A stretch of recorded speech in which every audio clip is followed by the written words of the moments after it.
Baie welkom by die Huis van Gebed. Vanmiddag, ons het vir Hardes Fourie en Mandy Fourie hierso vandag. Hulle het laas keer in die gees getrou. Ja, broer. En hallo broer Eddie. Hi broer. Ja. En die Here het op my hart gelê dat hulle moet vandag hulle getuienis vertel. En ons gaan die getuienis saam met die geestelike troue vir julle op 'n video sit. Wow. Op 'n getuienis video sit. Amen. So broer Hardes, jy kan maar voortgaan en jou getuienis vir ons vertel, soos die Here jou lei. Ja, reg broer, dankie. Dankie. Ja, ek wil net sê ek gee eer aan die Here vir dit wat hy gedoen het. En ja. So as 'n kind was daar was altyd 'n leemte binne my gewees, het gevoel soos 'n groot gat wat ek nooit gevul kon kry nie. En as 'n kind het ek baie dinge begin doen. Ek het begin rook op 'n baie jong ouderdom. Ek het begin porn kyk. Ek het vriende gemaak wat ek nooit moes maak nie. En so het ek stelselmatig begin goedjies in hierdie gat gooi, maar ek kon dit nooit volmaak nie. En my lewe het so aangehou en dit het regtig tot op 'n punt gekom waar ek begin sukkel het en ek begin vasgevang raak het binne in al die sonde wat ek begin toelaat het in my lewe. En ja, ek en Mandy het op 'n punt gekom waar dinge regtig baie sleg begin tussen my en haar raak het, as gevolg van al hierdie verslawing wat my vasgehou het. Ek het op universiteit toe hierdie middel ontdek wat alles beter maak. En ek weet nie of julle almal van dit weet nie, maar dis Dagga. En ja, is Dagga. Nee, regtig. Maar ek het dit begin rook en dit het tydelike relief gebring. Dit veral wanneer jy begin met dit laat jou lekker voel en jy lag en al daai depressie en al daai seer en al daai leemte wat ek gehad het weggegaan.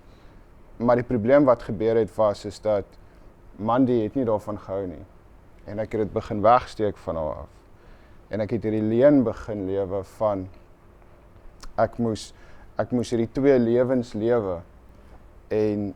Maar soos wat ek het doen, was ek heeltyd onder al hierdie leuns gewees en ek het probeer wegsteek van Mandy af en dit het jou verskriklik seer gemaak, weet ek.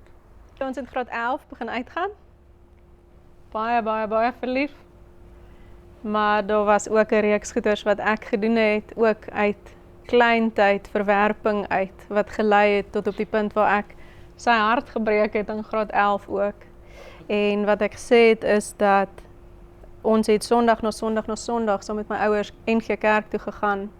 En ek onthou as 'n klein kind het ons op hulle bed gesit en 'n dagstuk lees elke oggend en waar my pa hulle vir ons gebid het, gedoop as 'n baba, gekatkeseer, ontmoet vir Hardes. Hy's bietjie stout, maar ek raak baie verlief op hom. Daar was iets aan jou wat ek gesien het. Ek het altyd gesê, ek het altyd gesien dis soos ek sien lig by jou, alhoewel ek gedink het jy's baie lost. Ja. En dis wat my na jou toe getrek het, is daai klein bietjie lig wat ek gesien het en dis waarvan ek gehou het en altyd gehoop het dat jy eendag in dit gaan staan en hier sit ons. Prys die Here. Maar toe het ons universiteit toe gegaan en ja, mekaar baie seer gemaak. En as gevolg van die verslawing het baie leuns ingekom en nog meer verwerping opgebou. Jo, nee, dit was rowwe tye. Maar soos ons, of kom ek bly net eers hier, want dit is relevant tot dit op universiteit, soos wat mens maar eksperimenteer op universiteit, ontmoet ek 'n vriendegroep wat eintlik 'n bietjie meer understanding het van wat die vrymeslaers is en wie hulle is. En hier begin ek leer van hierdie darker side van wat die kerkwêreld aangaan en wat binne in godsdiens en al hierdie plekke aangaan en ek het ewe skielik hierdie ding van nee, maar dit hoort nie so nie. Jy weet, ons is besig met jy weet, ek glo in die Here, maar ek wil niks te doen met die kerk nie. Ek kan sien hoe die simbole in die kerk is. Ek kan sien hoe die vuilheid ingekom het en hoe die ek meen, ons is nou NG groot gemaak, hoe die dominees net daar staan en hulle het al die suikerwoordjies, as jy dit nou so kan stel.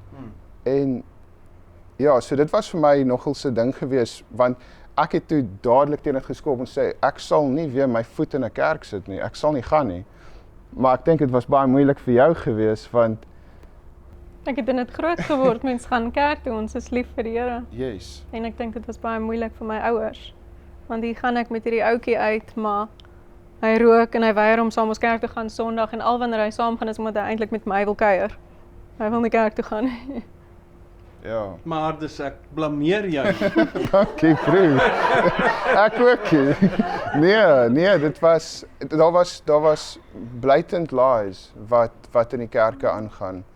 Mense is verblind. Ek dink om nie die persone wat in die kerk te sit aan te val nie, maar daar's 'n verblinding en selfs by die dominees, hulle is verblind.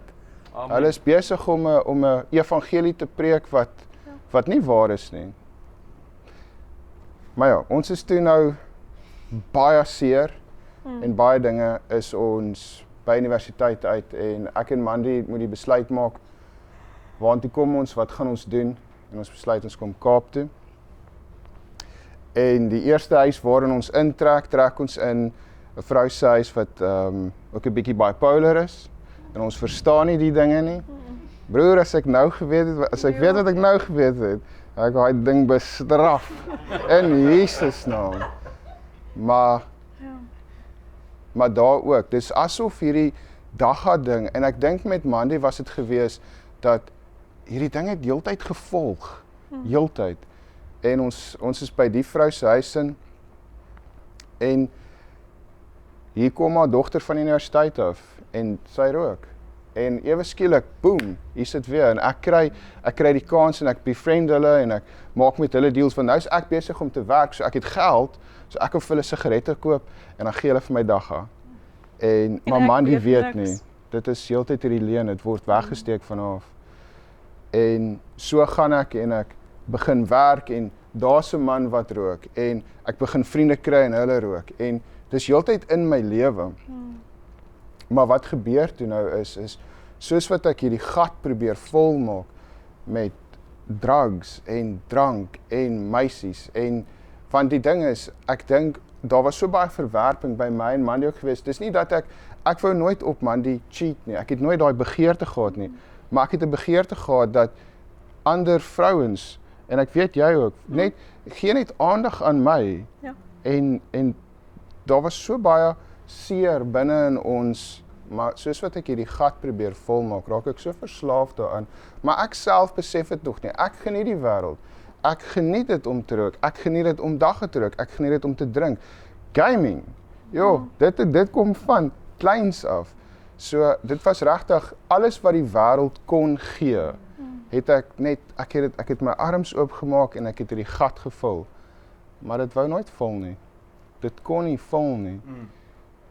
En ek dink agter die skerm het ek begin meer en meer depressief raak.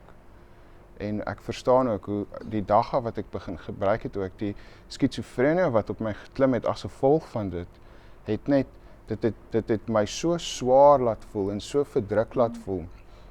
Maar ek het meer en meer net in daai rigting ingegaan. Ek het meer gesoek om die gat vol te maak. Ek dink ons sondes het eintlik letterlik net opgehoop. In al die rigtings, alles wat ek lees hier binne, was ek skuldig aan. Ja. Maar absoluut veroordelend teenoor hom en sy vriende en die groepe waarin ons beland het. En selfs dit wanneer ek Bybel gelees het, het ek dit altyd buitentoe gelees. En ek het nooit laat die Here se woord my lees nie. Ja. En ons het ander gepraat en toe sê ek, daar was nie 'n balk in my oog nie, daar was 'n boom in my oog. Ja, dit Want is so. ek het myself geregverdig en self-righteous opgetree want ek was 'n beter mens as ten minste as wat hy is, maar die genade van die Here is genoeg. Lees die Nuwe Testament daar, dis die Here het jou lief. Ja, en ek dink die kykers moet verstaan wanneer jy in die sonde lewe, wanneer jy in die drugs doen, veral illicit drugs en illegal of onwettige verdowingsmiddels, is daar 'n gees gekoppel en daar is 'n prins oor daardie verdowingsmiddels aangestel in die demoniese wêreld. En die tugmeester gaan jou saak vir jou werk. En julle het nou net gehoor, alhoewel uitgepraat van skizofrenie, alhoewel hy nie 'n skizofreen was nie, was daar 'n sterk man wat hom aangeval het. En ek dink nie die wêreld besef dat die gees van skizofrenie, wat hulle skizofrenie noem, is maar 'n gees wat onder die tugmeester werk en dit is die mag of die krag van die dwaling. En daai ding sal vir jou roer tot jy later depressief is, tot jy later selfmoord opbreek, Yes. tot jy later so rebels is dat jy uithak en jy het nie meer beheer oor jouself nie. En dan praat jy al van daardie sterk man. En die woord sê, God laat hom nie bespot nie. Net wat die mens saai, sal hy maai. Ja. As jy verderf saai, sal jy dit maai. My pa het altyd vir my gewaarsku te sê, daar is mense, daar sekere mense, as jy dagga rook, dan maak jy 'n gees van skizofrenie. Hy het nie gesê gees nie, onthou, hulle glo nie in geeste nie, die mediese. Maar hy het gesê, dan baie mense rook dagga en dan raak hulle skizofrenies. En ek wou nie na hom luister nie, maar wat hy eintlik nie kon sê vir my nie, is dat wanneer jy dagga rook en hierdie verdowingsmiddels, dan kom daar 'n sterk man wat jou kom aanval en hy begin by jou verwerping. Dan maak hy van verwerping en rebellie 'n vesting in jou lewe. Ja. Dan vat hy van verwerping af jou op die pad van depressie, selfvernietiging, selfmoord en hy gebruik herinnering, verwyte, beskuldigings en ou bitterheid as wapens teen jou. Klink dit bekend? Jy weet nou daar sit met jou bitterheid in jou hart. En so ja, broer, julle was op daai pad en so sê vir my, wanneer het dit begin verander? Eintlik, en ek dink dis eintlik so wonderlik. Maar jy het swanger geword met Emily. Ek noem nou Emily, maar jy kan 'n bietjie vertel hieroor. Ek dink dit sal goed wees, maar ons het sy is swanger met ons eerste kind. En sy vra vir die Here, wat moet hierdie kind se naam wees? En sy hoor Elysia. Ek het gebid en vir die Here gesê, ek wil nie net nog 'n mens in die wêreld inbring omdat ons 'n mens wil hê nie.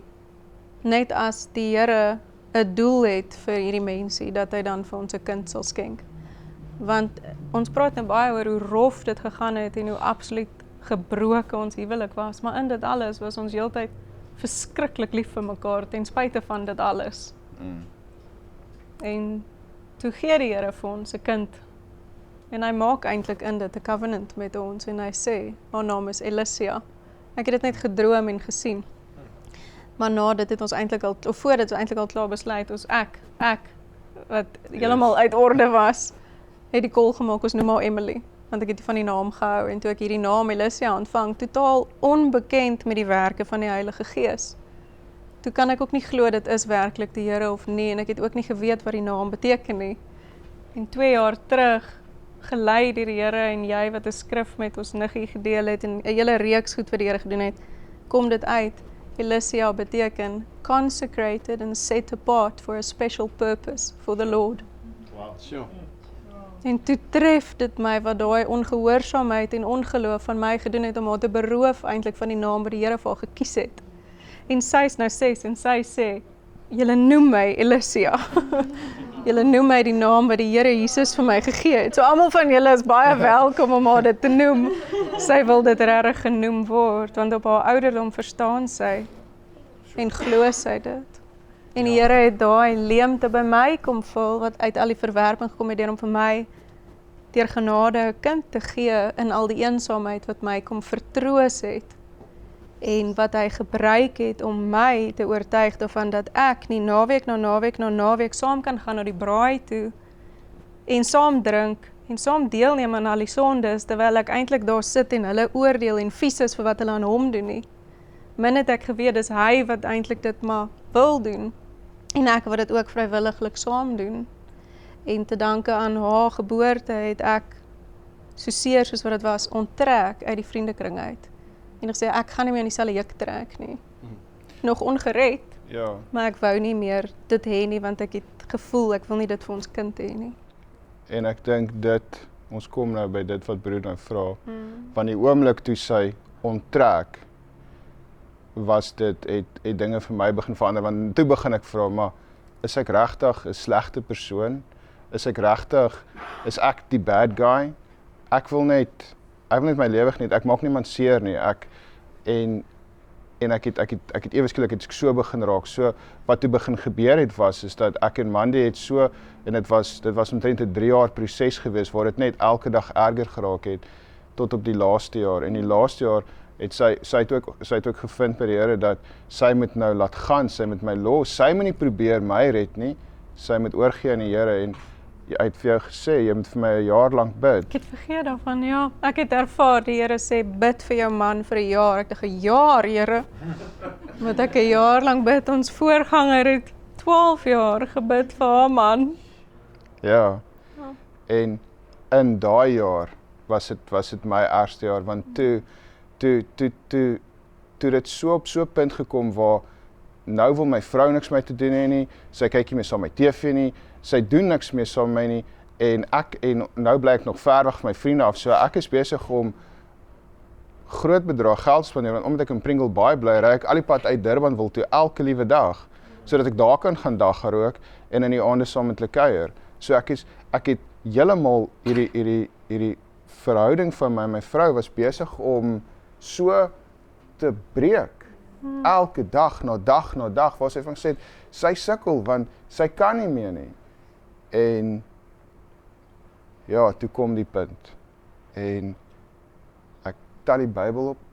En ek het soveel keer al voor dit, op skool het ek al, tel die Bybel op en ek begin my Genesis en ek werk deur, maar ek kom nooit op daai punt waar ek net vashou nie. En dit doen ek oor en oor, maar die keer tel ek die Bybel op en ek begin by die Nuwe Testament en ek begin daar waar Jesus is. Halleluja. Ja, Amen. Toe verander het.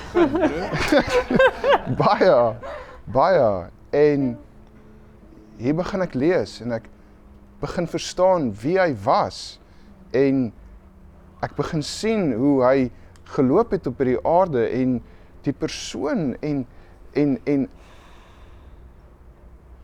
ek verstaan net dat Mandy, ek gaan hel toe.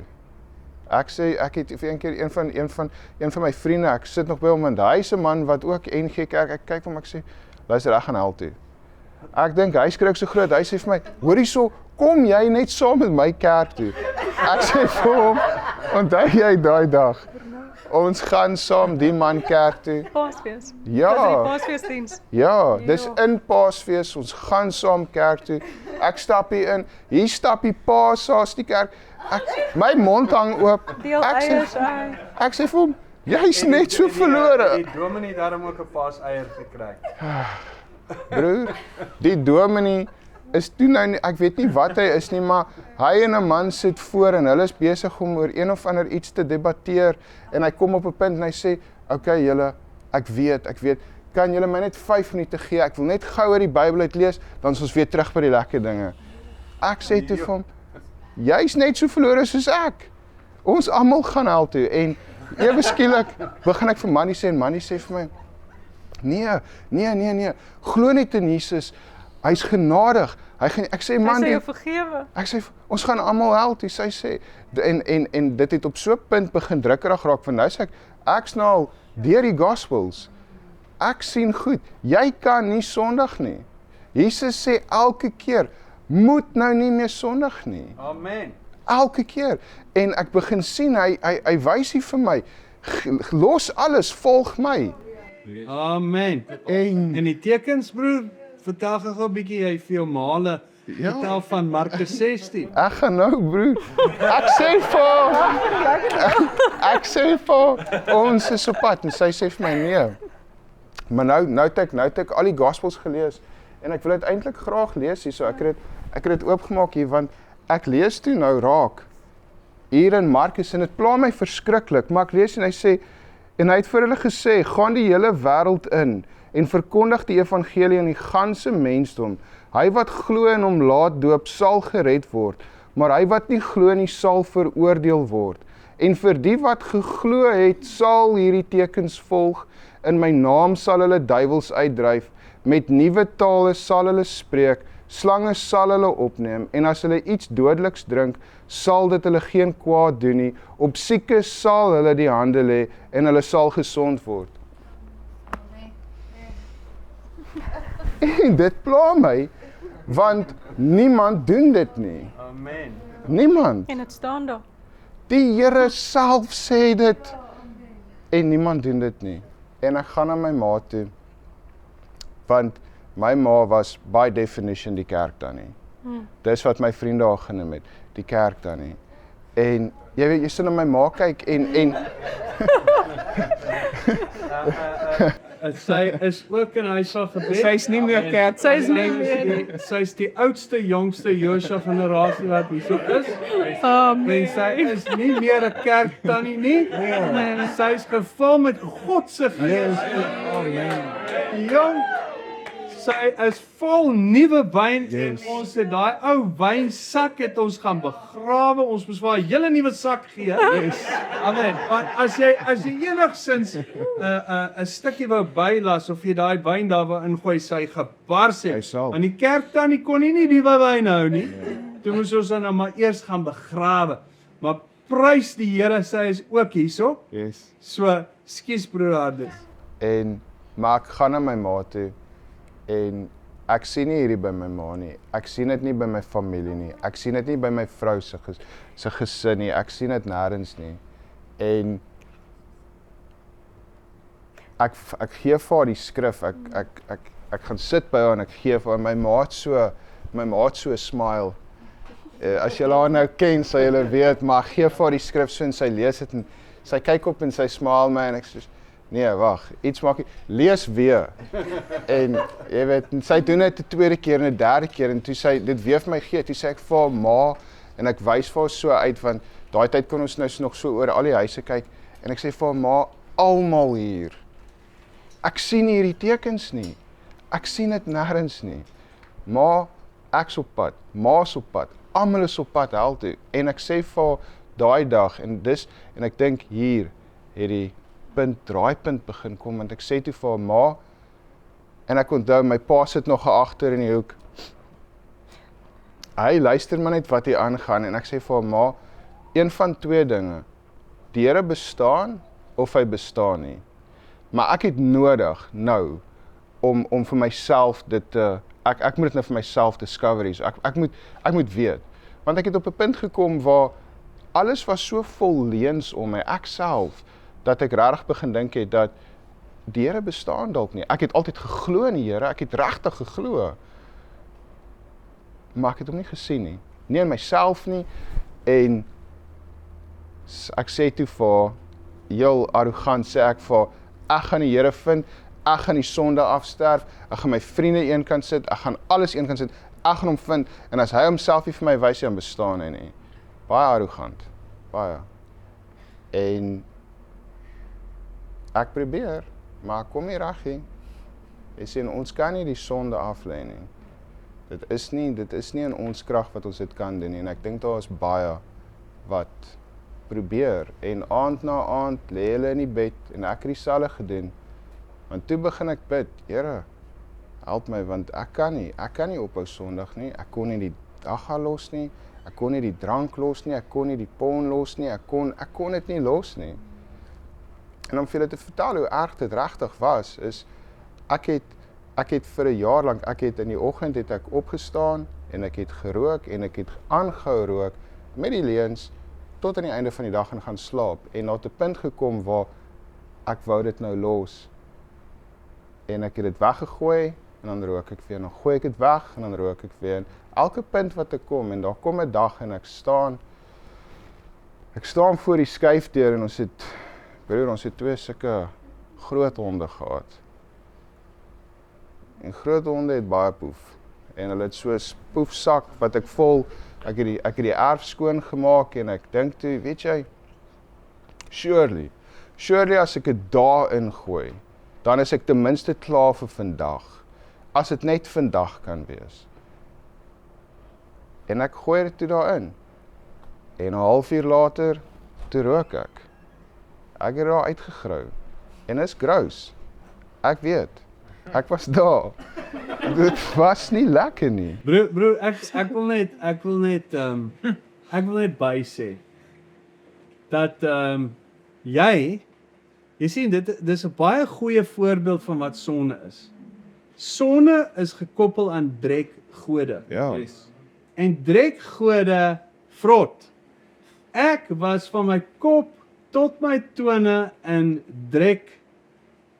Basies, dit was asof ek gebad het in dit, een aand. Op die movie sal julle dit kyk, op The Calling sal julle dit sien. Ek was van my kop tot my tone in mense drek toe. Want die demone het binne 'n sekond my vol mense drek gemaak. En maar ek het 'n man se klere gesteel daai aand van 'n draad af. En hulle het wettige reg gehad. En dis na ek gedoop was. En toe die klere daar lê, toe sê die Here vir my. Hy sê dit is hoe jy vir my ryk. Toe ek na my klere kyk, het ek my nou self gewas. Toe sê hy dit is hoe jy vir my ryk as jy in opsetlike sonde wandel. Ja. En elke man of vrou wat teruggaan na opsetlike sonde, gaan lees maar in Hebreërs 10 van opsetlike sonde. Die woord sê as jy opsetlik sondig nadat jy die kennis van die waarheid ontvang het, bly daar geen meer offer oor vir die sonde nie, maar net 'n verskriklike vuurgloed van vervolging wat die teestanders sal verteer. En dan sê dit dat hulle wat die gees van die genade gesmaad het en die bloed van die Nuwe Testament waardeur hulle gereinig is, onrein geag het, hulle gaan 'n groter oordeel ondergaan. En dit is waar die mense is wat opsetlik sondig. Jy kan maar dink jy's eenmal gered, altyd gered. Jy kan maar dink glo net aan Jesus. Elke keer as jy die sonde doen, dan gaan jy terug na daai poefsak van jou. Elke keer as jy gaan sondig en miskien net jou naaste se vrou of man begeer, dan gaan krap jy in 'n poefsak, want dit is gekoppel aan drekgode. En dit is 'n baie goeie voorbeeld, broer Hardes, van sonde. En hoe die sondaar nie kan ophou sondig.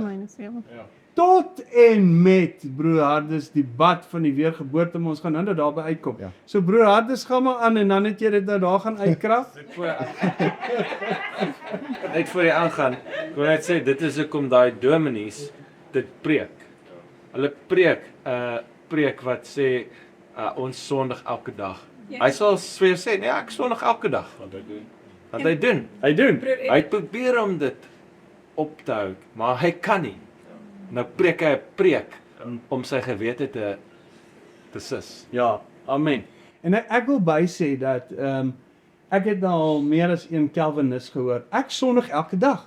Nee, moenie worry, moenie bekommerd wees. Die son het nie by krag oor ons nie. As ons eendag daar bo kom, dan gaan die Here vir jou sê die son het nie krag oor jou. Waar sien jy dit? Nee, die Here gaan vir jou sê, jy wat aanhou sondig, jy wat aanhou die ongeregtigheid doen, gaan weg van my af, ek het jou nooit geken. So sondig my elke dag. Glo maar Calvin se leuen. En jy gaan daar die woorde hoor. Want die woord van God sê, die manier hoe ons die kinders van die duisternis uitken van die kinders van die lig is, die kinders van die duisternis of die kinders van die duiwel hou aan sonde. Want die duiwel het van die begin af gesondig. Ja. So ken ons die kinders van die lig. Hoekom het ons opgehou sondig? Omdat sy saad in ons bly. Dis 1 Johannes. Gaan lees.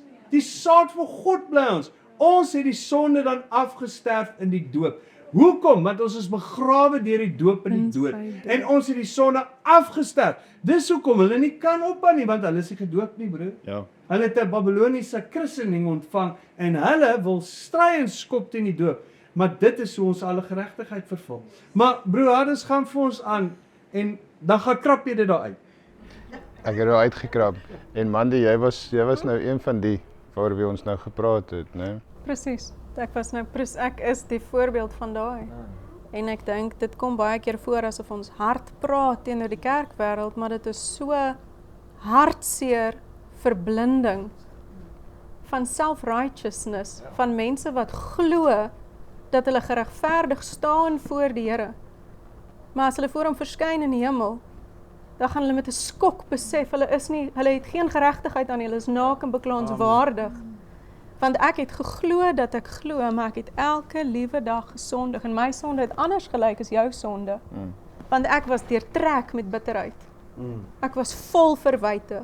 Ek was vol beskuldigings. Ek was vol selfregverdiging en oordeel. Prys die Here, hy het ons daar kom uithaal, want anders was ek in vir 'n baie groot verrassing. Ja. Want ek het geglo, eendag, presies soos wat broer Jan nou sê, eendag sal die Here my vergewe, want hy het vir ons almal se sondes gesterf. Halleluja, die Here is so liefdevol. En nadat ons bekeer het en die evangelie in vol gehoor het, lees ek in hierdie woord, jy moet ophou sondig, wees heilig, want ek is heilig. En dit klap my onderste bo.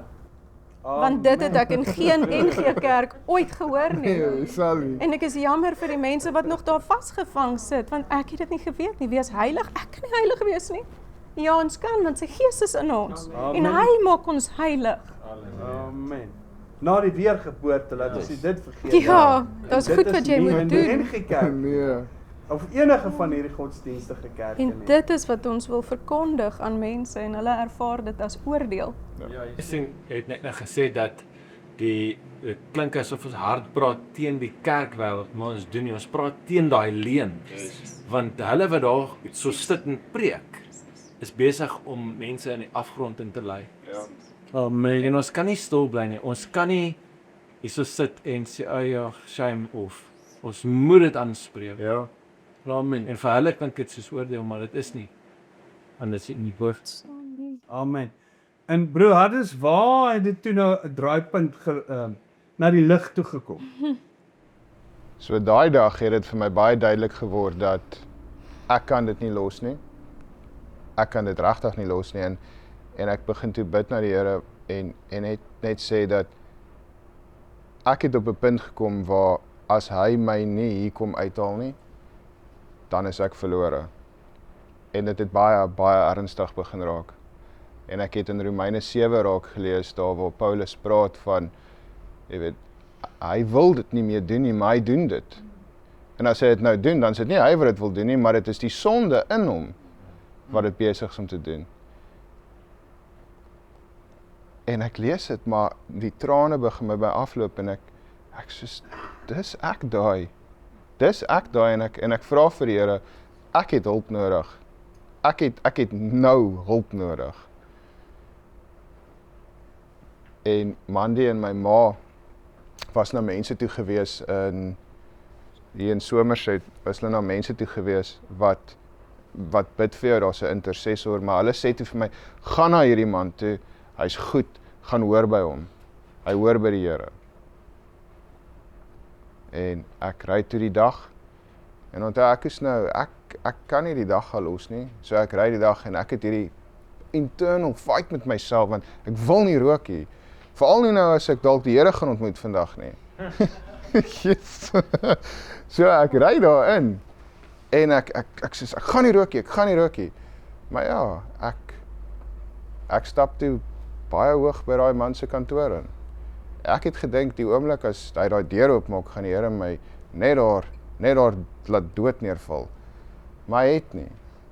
En die man vra toe vir my, hy kry niks nie, maar hy wil wel weet, onttrek ek myself? En ek sê toe vir hom, 100% onttrek ek myself, want elke dominee en pastoor daar buite is besig om 'n leuen te verkondig. Hulle werk vir die duiwel. En hier gaan ek op 'n rant aan van die Vrye Meslaers, en toe ek klaar is, toe sit die man, hy sê, hy wil net namens elke dominee en elke pastoor net om verskoning vra, hy self ook ene. Ek sê toe vir hom, ek sê toe vir hom, jy weet, dis nie persoonlik nie, maar dit is hoe ek voel. Dit is die navorsing, dit is wat ek gaan sien het. Maar hy sê toe vir my, gaan sit net in 'n kerk. Ek onthou, en nou is ek so negatief vir die kerk, ek gaan daai dag, gaan ek met my visplakkies, 'n kort oefenbroekie en so wit T-shirt, stap ek daar by die kerk in, maar daar was iets anders gewees. Daar was iets wat ek nog nie gehoor het nie. Ewe skielik begin ek 'n preek hoor wat reg klink. Dis iets wat ek wil hoor. Maar en ek gaan die volgende Sondag weer. En ek is besig om oor te gee en ek wil so graag die Here ervaar. Ek is nog steeds op hierdie journey van bestaan die Here. Ek wil hom hê. En ek hoor en dit is nie audibly nie, maar ek verstaan dit net ewe skielik. As jy wil vrygemaak word, confess dit teenoor die een wie jy dit doen. En daar was baie om te confess, en daar was jare se leuns, 12 jaar, wat ek net solidly gejok het oor alles, en ek sê in myself, maar ek gaan al verloor. En dit is net wie ek verstaan, confess teenoor haar. En ek onthou, ons was nog op Clarence Drive op pad huis toe, en ek sê toe vir Mandy, en ek vlak het alles oop, en ek glo die Here was so genadig met my gewees, en hy het vir my 'n tydjie gegee, want die oomblik, toe ek dit sê, toe stap ek by die huis in, ek gooi die dagga weg, ek gooi die sigarette weg, ek kyk nie weer porn nie, ek raak nie aan een van hierdie dinge nie, ek het nie 'n begeerte nie. En ek sê 'n tydjie, want daar's iets wat moet gebeur. Ons moet volgens die skrif, volgens die woord, moet dit plaasvind en sal dit plaasvind. En broer, ek onthou, toe ek nog daar was, toe kom broer na my toe, broer Philip was ook saam. Toe het julle nog nooit ontmoet nie? Nog nooit nie. Broer kyk my so in die oë, toe nou hy kyk my so, ek staan teen die muur. En broer trek so teen my bors en sê, daai ding, hier binne, wat jy so plans, gaan jou help. En nie lank daarna nie, toe bevind ek myself al by julle, op die bank, en ek ontvang die evangelie, en dit was 'n geveg gewees, want ek was vasgemaak gewees. Ja, ek was vasgemaak gewees. Ja, en ek dink mense besef nie dat wanneer 'n mens op verdowingsmiddels is en so verslaaf is, die versleiering en die verblinding wat die duiwel bring in so 'n persoon, dat ons dit letterlik moes veg vir seker 2-3 ure, 2 na 3 ure, waar ek vir Lana moes sê, luister, jy moet gaan veg. Ek kom nêrens met hardes nie, dit was soos 'n muur waarteen jy praat, dat sy gaan veg, totdat die duiwels platgeslaan is, totdat die evangelie kan deurbreek, totdat die lig van Jesus Christus, wat die evangelie is, wat die beeld van God is, op broer Hardes kon skyn. En toe dit skyn, toe kon ons vir Hardes gaan doop. En dit was die eerste stap om deur te veg. Jy weet, dit gaan nie net, jy weet, hierdie papsak evangelies van die huurling pastore en die ander Glo jy in Jesus? Ja, glo jy in Jesus. Ja. Jy's korrek. Nou vir gaan my huis toe. Dis hy. En ek weet een van daardie pastore, hulle sit letterlik in 'n vrou se huis, die seentjie word aangeval deur 'n stomdoof of 'n doofstom gees, 'n maansiek gees. Hy begin manifesteer en sy sê doen iets. En weet jy wat sê die pastoor? Gee aan die duiwel geen eer nie. Weet jy hoekom? Want hy's bang. Want hy weet as hy sy hande daar gaan oplê, hy gaan hy pak kry. Daai seentjie sal 10 teen hom vir hom kaal uit die huis laat vlug. Want hy het geen krag in hom nie. Ja. Dit is die pastore daar buite. En toe vat ons vir broer Hardes deur bevryding. En na bevryding broer Hardes, vertel maar verder. Ja broer, wat net by my opkom is, vir die wat glo, sal hulle duiwels uitdryf in my naam. Amen. En dit was so gewees. Ek was gedoop gewees. Ek het die sondige vlees, nie ek nie, maar die sondige vlees is neergelê gewees. Ek was uit die water uit opgetrek. Die Here het my daar uitgetrek. Hy het my lewend gemaak. Ek was dood in my sonde. Amen. En deur die handoplegging het hy vir my sy gees gegee. En is ek geregverdig deur hom. En glo ek nou dat ek verkondig met my mond die Here Jesus Christus. Ek glo aan hom, ek glo hy het opgestaan. En het jy die sonde afgesterf, broer Hardes? Die sonde is afgesterf. En het die tekens gevolg? Die tekens volg. Hulle volg. En sussie Mandy sê gou vir my. Die dag toe jy bevry was. Nou moet julle verstaan, sussie Mandy het altyd gedink ek is daarom nie so erg soos Hardes nie, maar sy het ander dingetjies gedoen waarin sy het dalk die dae gerook, maar sy het yoga gaan staan en doen. Ek het ook dae gerook, broer. O, jy ook. Maar net 3 keer dink ek. Dit was nie lekker nie. Okay, maar basies het Mandy gaan yoga doen Ja. om ontslae te raak van hierdie stres en die dinge en vertel ons wat gebeur het met jou Mandy en jy het gedink ag dit gaan niks ernstig wees. Ek is ons nou nie so sondaar nie. Ek het altyd gedink daar's mense wat dit meer nodig het as ek. Ek dink ek doen goed, laat broer hulle maar die ander mense bedien, my beurt sal seker maar kom. En op daai stadium het ek vir julle gekyk, baie skepties. Hierdie mense leef hulle bietjie te veel in hierdie boek in. En ek sien hoe die Here my man absoluut vrymaak. Want ek kan nie vir julle in woorde sit hoe donker dit in ons huis was nie. En hoe gebroken ons huwelik regtig was en hoe gebroken ons was nie. En my trots het gemaak dat ek dit nooit met mense gedeel het. En ek dink ek het met 2 of 3 mense gedeel. So ja, toe het ek ook nou en dan gerook en ook nou en dan gedrink en ook saam gevloek, maar ek het dit nie gedeel nie, ek het dit gehou en dan nog hierdie fynheid aan my gehad. En geyoga, ek het nie die geloofskant van yoga aangeraak of aangevat en geglo in die chakras en die mantras en die whatever nie. Ek het net die strekke gedoen. Maar dit is nie nodig dat En dis glo. genoeg. Die strek is Dis genoeg. Want elke strek is opgedra in 'n verskillende demoon. Ja. As jy daai strek doen met jy jou rug so terug buig, dit is cobra. Dan is daar verskillende demone, verskillende dinge wat jy en die krag wat jy daar opwek met die strekke alleen met yoga is prana. En ek dink Mandy gaan vir ons vertel wat het gebeur toe ons vir prana aanspreek. Ja. Toe gaan ek vir bevryding en ek sê vir sis Jamie voor ek vir bevryding gaan, ek gaan nou vir bevryding die naweek en jy profeteer eintlik en jy sê it's going to be life changing. En ek onthou ek dink, sal sien, ek weet nie eintlik wat om te verwag nie. En deur die Here se genade het jy 'n reeks goed uitgejaag. Demone uit 'n gedoopte Christen uit. Amen. Wil ek bysê. Amen. Want as jy 'n demoon uitjaag uit 'n ongeloofige persoon uit, gaan die demoon mos net teruggaan. Presies. So dit was een van die goed waarmee ek gesukkel het. Daar is demone in ware Christen gelowige geesvervulde kinders van God en hulle moet uitgejaag word sodat ons hulle kan uithou. Amen. En I bear witness of the truth of that in vandag se tyd.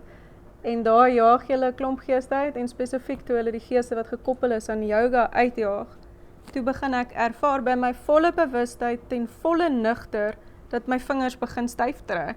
En ek onthou ek sê vir sis Landa, kyk my hande. En sy sê, dis okay. Ek sê, dis nee. En dis nie soos in die horror movies nie, ons het nie nodig om bang te wees vir dit nie, want die kinders van die Here wat dit verstaan, was totaal in beheer, want ons het heerskappy van die Here af. Amen. En julle jaag daai duiwel uit my uit, en hy gaan uit met 'n groot geskreeu en styftrekkings. En dit staan in Markus. En Handelinge 8 met 'n groot gegil. Mens wil nie altyd hê wanneer jy bevryding doen dat daar manifestasies moet wees nie, en ek glo dit was genade van die Here daai dag toe ek by julle sit dat hy dit toegelaat het by my. Want vir my was dit life changing. Want in daai oomblik in gesprek en gebed met die Here land dit. It's real. It's real. It's real. En my gebed aan die Here was altyd, Here, wees net real vir my. Ja. Want ek het ook op 'n stadium gekom wat ek gevra het. Hoe weet ons is reg?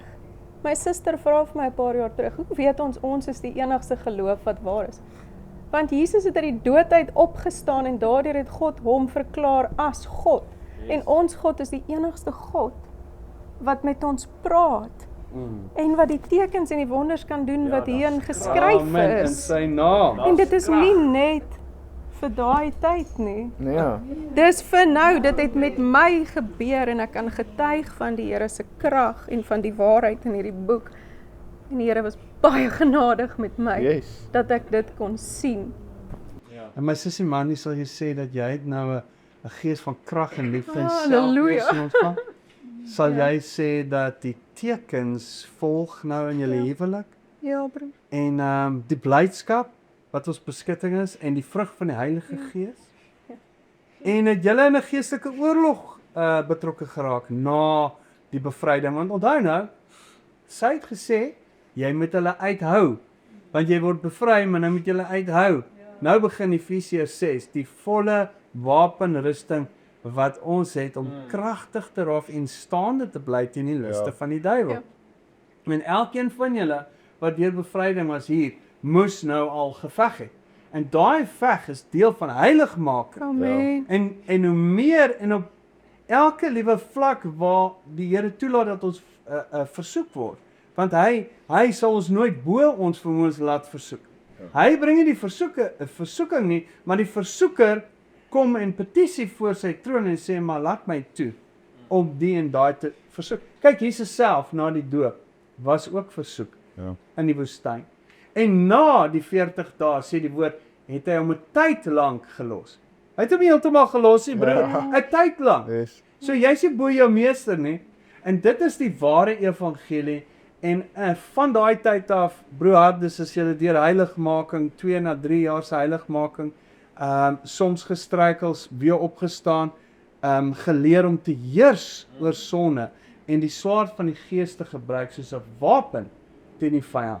En julle het nou ook al mense na die Here toe gelei Amen. Ja, en broer. gedoop Brand. Ja, en broer. gedoop. Yes. Ja, broer. En die hande opgelê. Ja. Amen. En broer Hardes, jy is gesalf as 'n diaken al hierso in huis van gebed. Ja, broer. Amen. Amen. Amen. So broer Hardes, ek wil sê baie dankie vir julle getuienis vandag. En dit is die ware evangelie. Dit is die krag en die salwing wat die juk breek. Die juk is gebreek oor broer Hardes en Mandy. Hier sit hulle is skoon, hulle is vry, hulle is heilig. Ja, hulle is heilig. Dit kan ek sê. Hulle sê nie vir julle ons sondig elke dag nie. Gaan maar daai leens. En dan gaan jy vir Jesus hoor, hy gaan vir jou sê, julle wat die ongeregtigheid werk, moenie kom en sê, ja, maar dis vir die wat die duiwels uitdruk. Nee.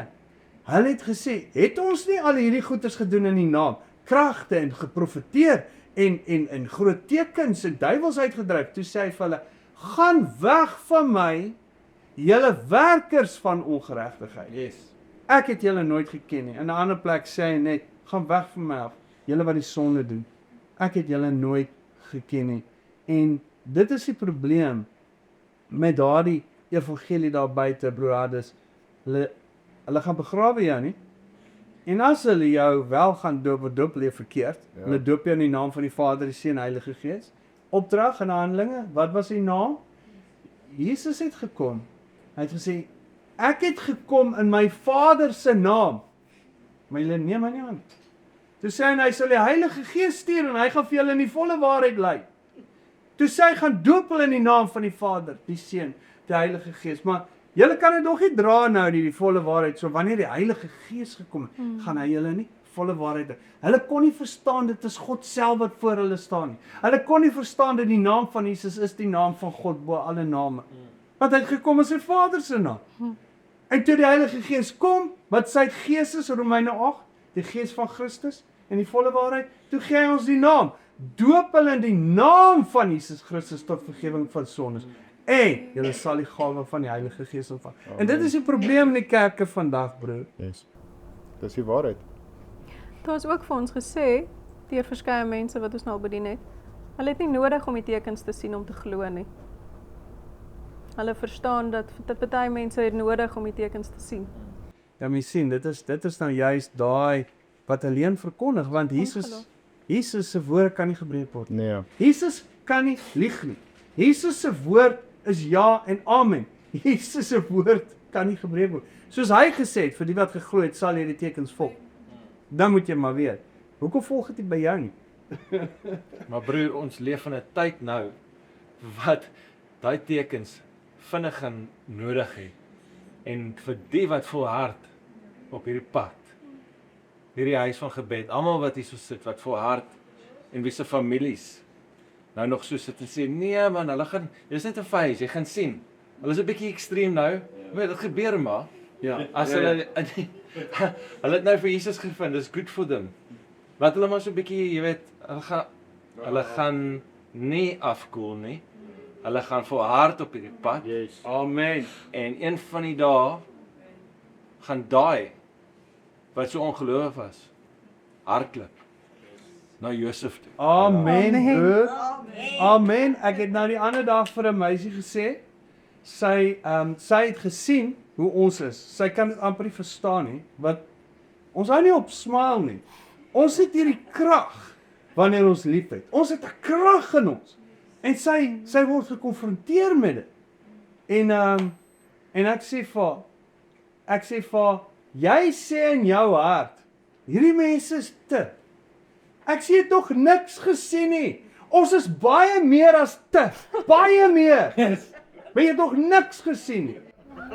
Ja. Broer, te is te min. Te is te min. Ja.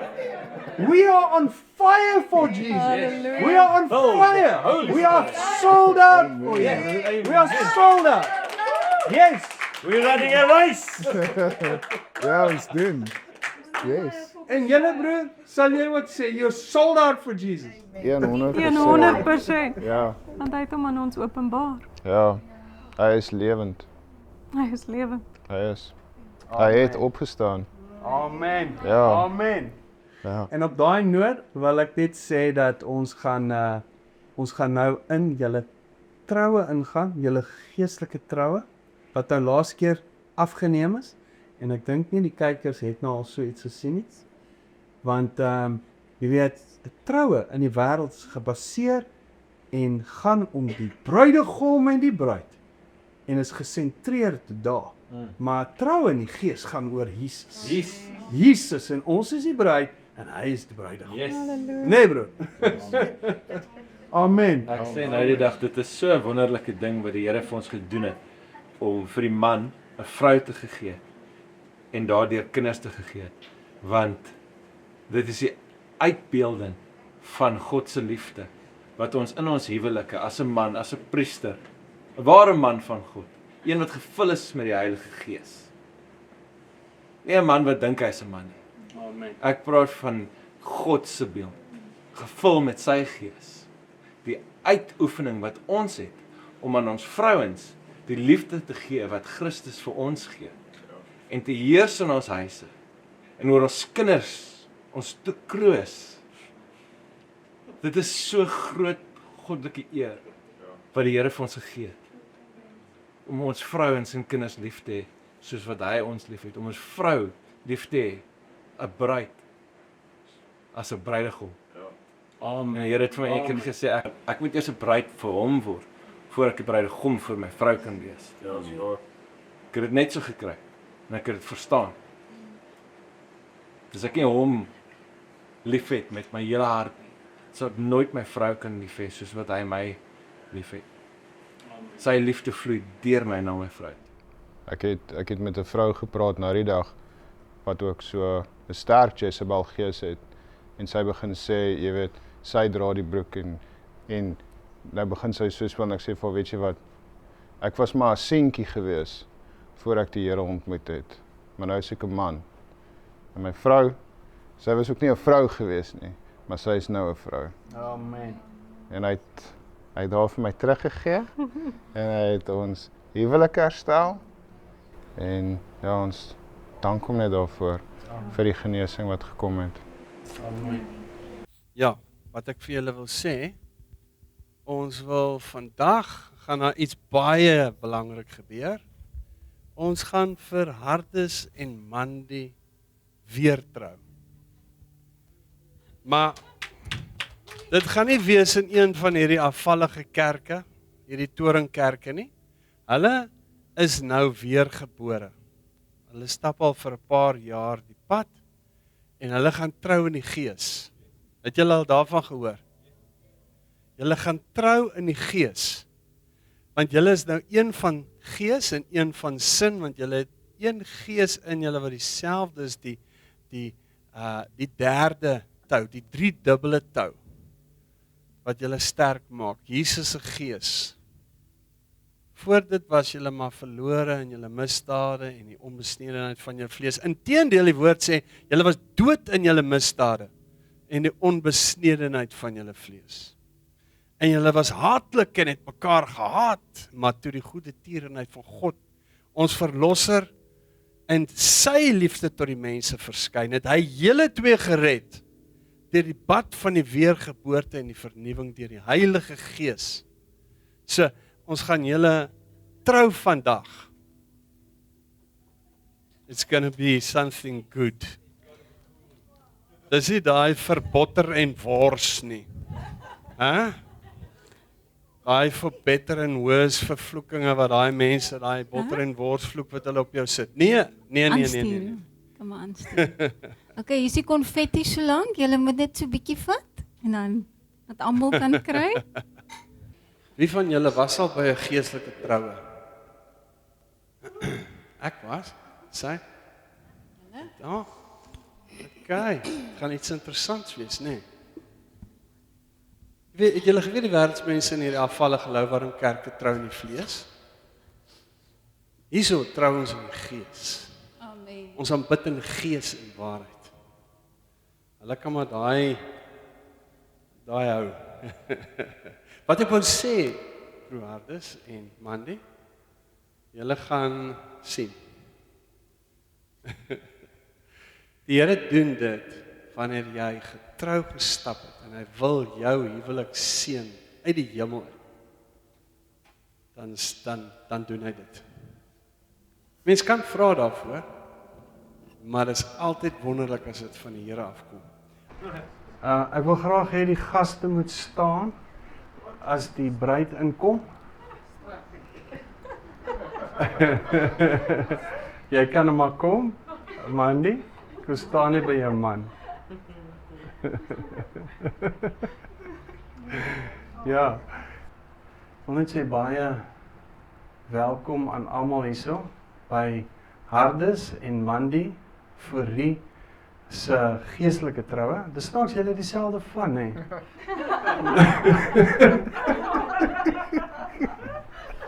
Maar dit is die tweede keer wat julle trou, nee. Maar hierdie keer is dit die geestelike troue. Daar gaan iets groot gebeur vir julle. En ek wil vandag vir julle lees van oom Sarel se huweliksseremonie, papier vir weergebore kinders van God wat hy opgestel het. Hierdie is iets wat jy nie sommer, ek dink enige een van julle weet van dit nie. Nee, maar vandag het die Here gesê ek moet dit lees en ek moet dit vir julle opstel. Ek het hom so bietjie gaan verander. Sodat die skrifte wat die Here vir my gegee het, waar ek bysit.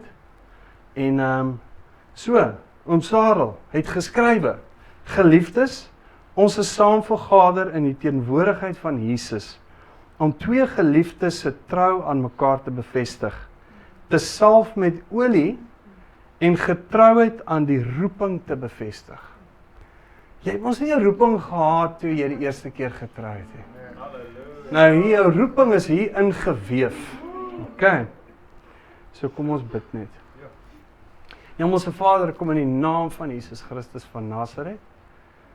Here, wat hier gebeur is iets baie, baie groot. Groter as wat hulle ooit kan dink. Maar U weet. Ek weet, Here, en daar's miskien 'n handjievol wat weet. Maar Here, ek kom nou en ek kom bid nou vir Hardes en vir Mandy en ek seën hulle in die naam van die Here Jesus Christus van Nasaret. En ek dank U vir wat U gaan doen in hulle huwelik van vandag af. Daar gaan iets groot gebeur, Here. nadat ons hulle salf met olie. Dis my gebed vir hulle in die naam van Jesus Christus. Ek wil die skriflesing doen vir julle. In 1 Petrus 3 vers 1 tot 7. Net so met julle vroue aan julle eie mans onderdanig wees, sodat as sommige aan die woord ongehoorsaam is, hulle ook deur die wandel van die vroue sonder woorde gewin kan word, as hulle julle reine godsvreesende wandel aanskou het. Julle versiering moet nie uiterlik wees nie, haarvlegtery en omhang van goud en aantrek van klere nie. Dis man, ek weet jy het baie keer bekommerd gewees en dan het jy ingetree en jy het hulp ingeroep en dit was wys. En een van daai skrifte was gewees Spreuke 31. Nou ek wou dit gelees het vir jou want ons Sarel het dit eers ingesit, maar ek het dit eers uitgehaal want dan sou dit te lank gewees het want as ander skrif wat die Here vir my gegee het spesifiek vandag vir julle. Okay. Okay, julle versiering moet nie uiterlik wees nie, haarvlegtery en omhang van goud en aantrek van klere nie, maar die verborge mens van die hart in die onverganklike versiering van 'n sagmoedige en stille gees wat baie kosbaar is voor God. Want so het vroeër ook die heilige vroue wat op God gehoop het, alself versier en hulle was aan hulle eie mans onderdanig, soos Sara gehoorsaam was aan Abraham en hom Heer genoem het, wie se kinders julle geword het, as julle goed doen en geen enkele verskrikking vrees nie. Dis 'n opdrag. Moenie enige enkele verskrikking vrees nie. Het jy geweet? Daar's vreesagtiges, maar dis nie ons nie. Ons het nie daai gees nie. Hoor, as daar 'n gees kom van vreesagtigheid, dan is dit vir jou verskoning om die swaard uit te haal om sy kop af te slaan. Dis hoe ek dit sien. Net so moet julle manne verstandig met hulle saamlewe en aan die vroulike geslag as die swakkere eer bewys, omdat julle ook mede-erfgename van die genade van die lewe is, sodat julle gebede nie verhinder mag word nie. Nou wil ek vir julle lees Filippense 3 vers 14 wat die Here vir my gegee het vir julle twee. Die wat volmaak is, het 'n sekere gesindheid. Filippense 3 vers 14 sê, maar een ding, ek vergeet die dinge wat agter is en strek my uit na wat voor is en jaag na die doel om die prys te verkry van die hoë roeping van God in Christus Jesus. Broer, daar's 'n hoë roeping. Jy moet jou uitstrek, jy moet dit gryp. Daar's sekere wat geroep is, onthou jy ons het nog gesê jy gaan jou roeping vasmaak na, maar dan is daar 'n hoë roeping. Daar is die wat baie na regverdigheid toe gelei het en hulle sal skyn soos die sterre vir ewig en altoos. En dan is daar die wat sal skyn soos die uitspansel. Ek weet nie hoe julle wil skyn nie, maar ek wil vir ewig soos 'n ster skyn. So ek gaan my beywer en my roeping vasmaak. En ek gaan vergeet wat agter is. Nou sê ek vir julle vandag, vergeet die dinge waardeur julle was, hou dit net as 'n les om nie weer daardie foute te maak in hierdie nuwe huwelik van julle. En dan verder het ons Sarah geskryf, ek moet getuig van die coconut. Dis interessant, nee. Nou simbolies is die coconut, en ek glo nie mense weet dit nie, maar simbolies is die coconut Jerusalem saad. Nou ons gaan nou by Jerusalem saad uitkom en wat dit regtig beteken, maar 1 Petrus 2 vers 9 sê, maar julle is 'n uitverkore geslag, 'n koninklike priesterdom, 'n heilige volk, 'n volk as eiendom verkry om te verkondig die deugde van hom wat julle uit die duisternis geroep het tot sy wonderbare lig. Koninklike priesterdom, né? Om te verkondig daardie deugde. Dit is 2 vers 14. Okay. Wat homself, dis nou Jesus, vir ons gegee het, om ons te verlos van alle ongeregtigheid en vir homself 'n volk as sy eiendom te reinig, ywerig in goeie werke. So het julle gereinig, julle as sy volk aangeneem, sodat jy kan ywerig wees in goeie werke. Jy gaan nie die hoë roeping bereik sonder die goeie werke wat hy wil hê jy moet doen nie.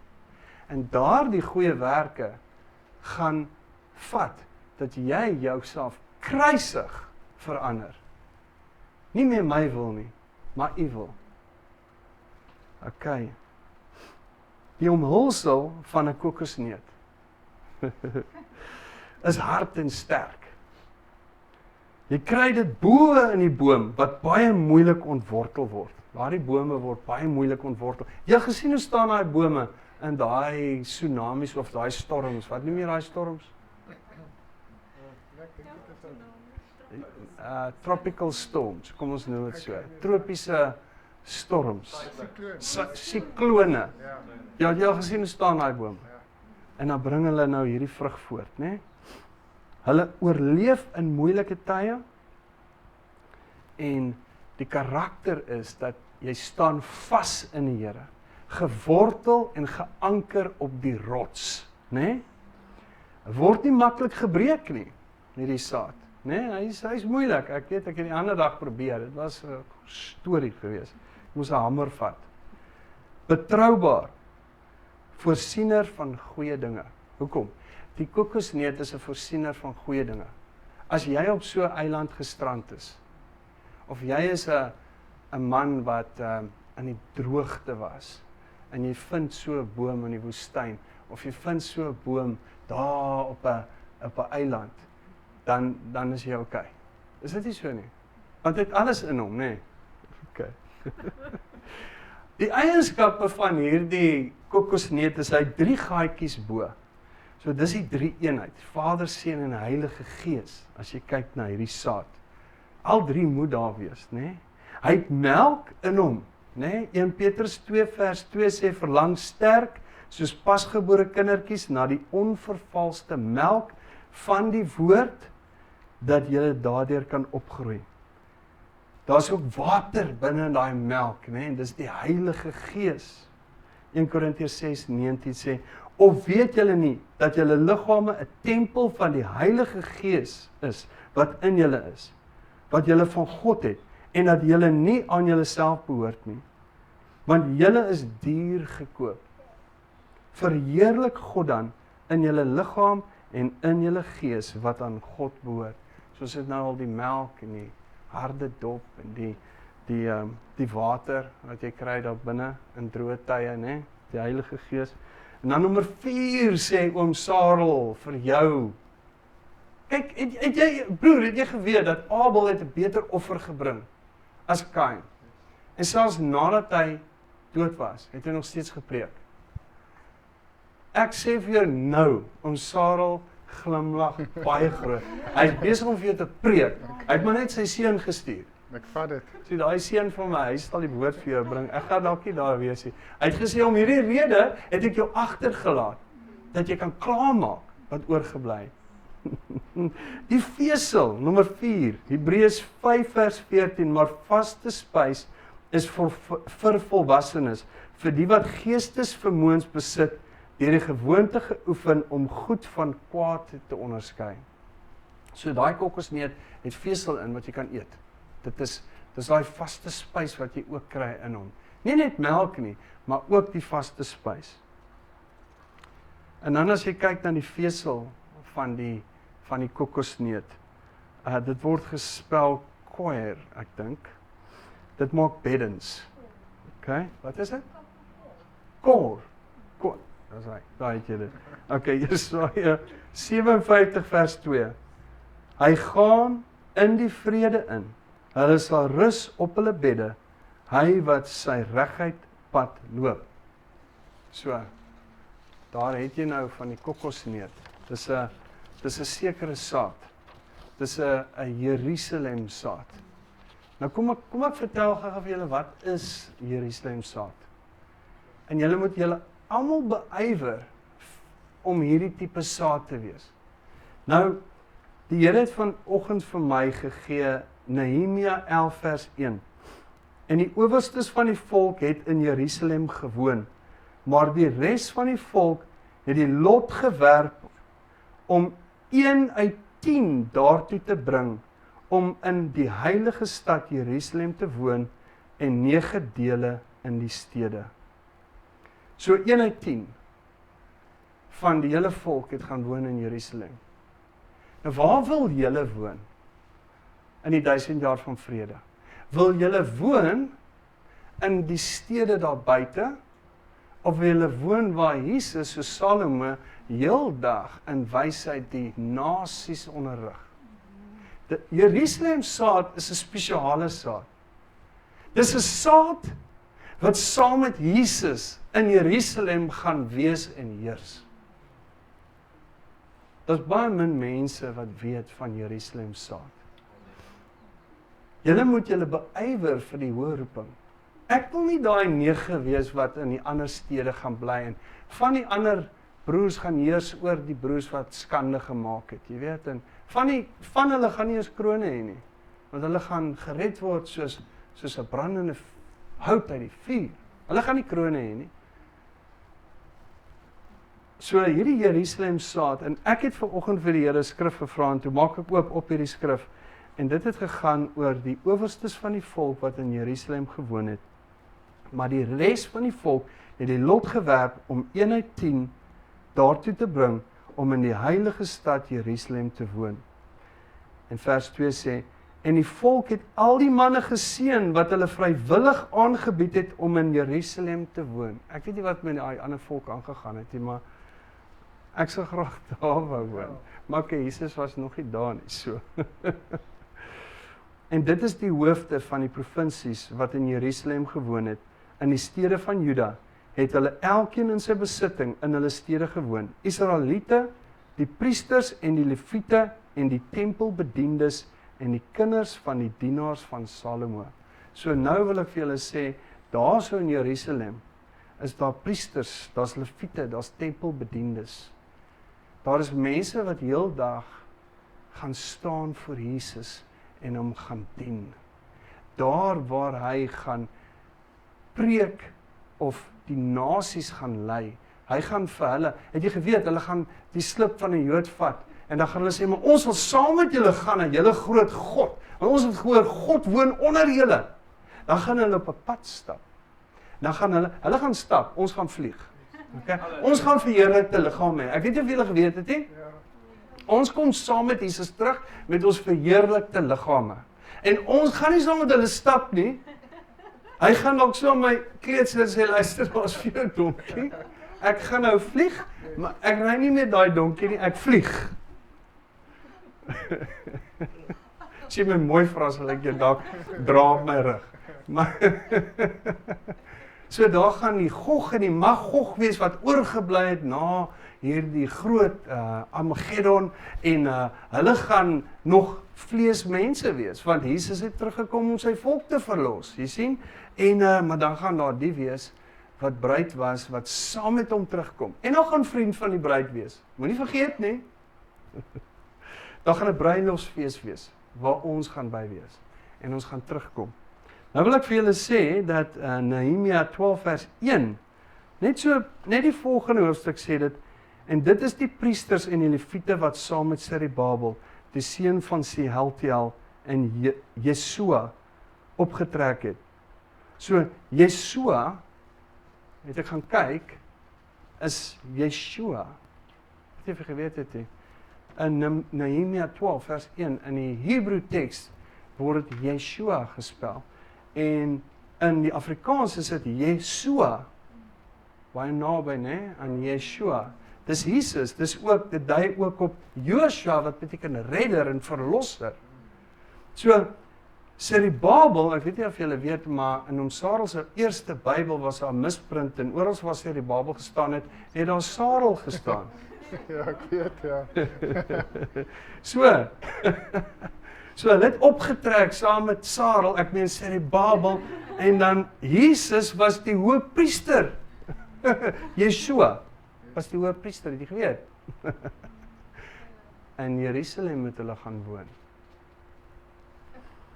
So, skrifgedeelte vir julle albei is Efesiërs 5 vers 22 en verder tot 28. Vroue, wees aan julle eie mans onderdanig, dis nou van Oom Sarel af, soos aan die Here, Want die man is die hoof van die vrou, soos Christus ook hoof is van die gemeente. En hy is die verlosser van die liggaam.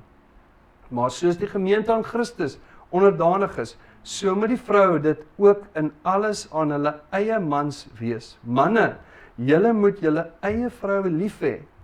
Broer, bewapen jou met hierdie gedagte. Hoe lief moet jy vir haar wees? Soos Christus ook die gemeente lief gehad en homself daarvoor oorgegee het, om dit te heilig. So jy gaan jouself oorgee in jou heiligmaking om jou vrou te heilig. Nadat hy dit gereinig het met die waterbad deur die woord, sodat hy die gemeente voor hom kon stel, verheerlik sonder vlek of rimpel of iets dergeliks, maar dat dit heilig en sonder gebrek sou wees. Nee, so moet jy wees teenoor jou vrou. Jy moet haar net wil heilig hê, sonder gebrek, sodat wanneer die Here kom, sy reg is. So behoort die mans hulle eie vroue lief te hê, soos hulle eie liggame. Wie sy eie vrou lief het, het homself lief. Aangesien, dis nou Sarah wat vir julle skryf, hoor. Dis my lekker om te lees. Dis voel hy is ook hierso. Aangesien julle die huwelik egtelik in herverbintenis wil voltrek, sal ons nou in die naam van die Here daartoe oorgaan. Mag die Here sy seën daaroor gebied en mag die voorhou van hierdie nuwe geestelike formulier vir julle en almal 'n aansporing en besieling of innerlike vuur en inspirasie wees tot die nakoming van die huweliksbeloftes. Die huwelik is deur die Here daar gestel toe hy aan die begin gesê het in Genesis 2 vers 18, dit is nie goed dat die mens alleen is nie. Ek sal vir hom iemand sy gelyke maak. Om so deur die Here verenig te wees, is 'n voorreg, 'n vreugde. Dis genade en die goedheid van die Here. Tog bring dit groot verantwoordelikheid mee. Broer Hardes, ek kyk na jou want jy is die priester. Die huwelik is 'n hegte eenheid tussen man en vrou, waar daar geen plek is vir 'n derde persoon nie. Die huwelik is dus heilig, 'n heilige instelling. Wees heilig want ek is heilig. Wat erns, agting en respek van albei huweliksmaats eis. Soos die huwelik vir die gesin, die samelewing, asook die kerk van Jesus Christus tot seën en aanwins. Laastens, maar beslis nie die minste nie, maar baie belangrik, uitroepteken, sê oom Sarel. Bly binne daardie omhelsel van Gods woord en die gemeenskap van die Christus gelowiges. Dit is die kerk en sy gemeente. Daar is 'n groot verskil tussen die kerk daar buite en sy gemeente. Die ware kerk. Albei, dis nou julle twee, beloof en bevestig julle in die teenwoordigheid van God en roep julle almal hier teenwoordig om daarvan getuies te wees dat jy julle die een aan sy neem as bevestigde eggenote om saam te deel in die heiligheid van die huwelikslewe in tye van alle omstandighede, positief of negatief, om mekaar te beskerm, te versorg, te dien, te bemin, om julle van ander te onthou en geen losmaking te soek nie, totdat die dood julle skei. Dierbares, kan julle mekaar in die oë kyk en sê, ek beloof en bevestig. Ek beloof en bevestig. Ja. Ja, nee, ons doen. Amen, okay. Nou moet julle die ringe vir mekaar gee. Waar is die ringe, mensie? Dis sy. Dankie, Emily. En sy kan die ringe bring, sy is ook al gedoop, hoor? Ja, Ja, nee? sy die Here se gees. Amen. Baie dankie.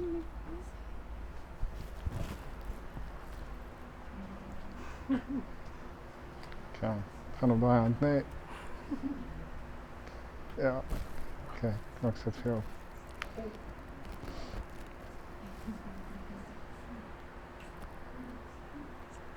Vir jou ook. Okay. Nou dat Hardes en Mandy in die openbaar die plegtige beloftes van die huwelikstrou afgelê het en ook voldoen het aan die vereistes van ons Here Jesus, soos dit die huwelik raak en met die gesag wat aan my toegeken is, verklaar ek julle regtens getroud in die Gees en bevestig in die naam van Jesus Christus, die groote God en Verlosser. Nou mag jy maar die bruid soen.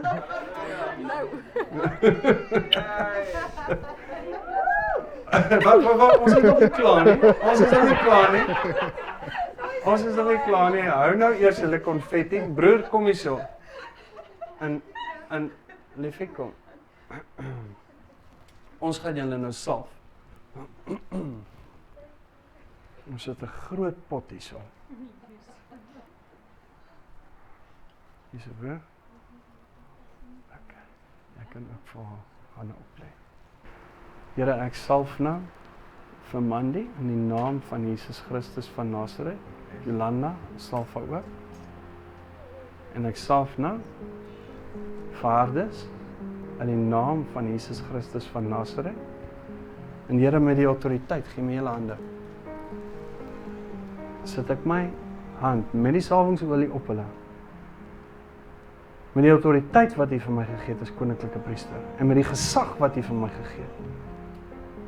Kom seën ek hulle huwelik in die naam van Jesus die Nasareëner. Hulle word getrou in die Gees. Hulle is een van Gees, hulle is een van sin, hulle is vasgemaak aan Jesus die Nasareëner. Sy Gees om hulle en oor hulle. Ek maak hulle vas met die band van liefde.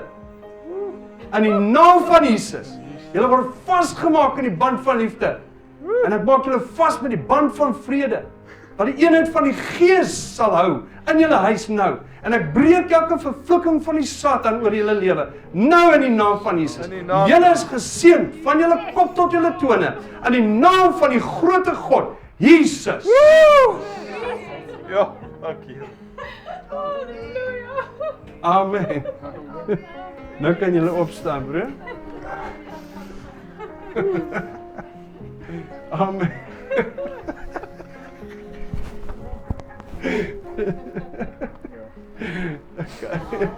Ja. Ja. Ek het getuig dat die saam Okay, sit. Okay. Amen. Amen. Okay, nou kan julle maar julle goedjies gooi. Okay.